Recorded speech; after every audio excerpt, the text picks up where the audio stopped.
দুটো গরু আমি কামান্না পাঠাচ্ছি ভয়তে দুটো নিয়ে যাবি না।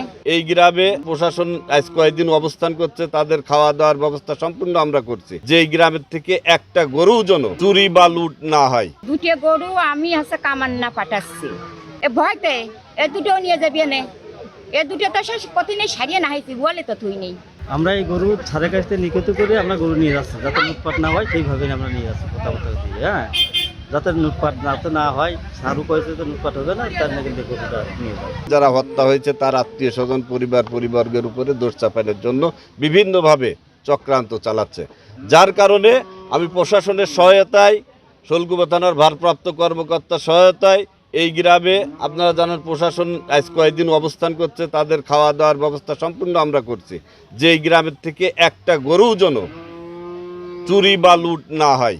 এসপি স্যারের নির্দেশনায় আমরা এইখানের আইন শৃঙ্খলা স্বাভাবিক রাখছি এবং যাতে এইখানে কোনো লুটপাট, কোনো চুরি না হয় সেজন্য সকল জানমাল নিরাপত্তা করে রাখছি আমরা। এবং অনেকে আসামিরা বাড়িতে নাই, বাড়ির আসামিরা সব পলাতক হয়ে গেছে, তাদের বাড়িতে মহিলারা লোকজন আছে। ইনারা তাদের বাড়ির যে জিনিসপত্র, এই যে গরু, এগুলো গরু ছাগল তারা নিরাপত্তাহীনতা মনে করতেছে।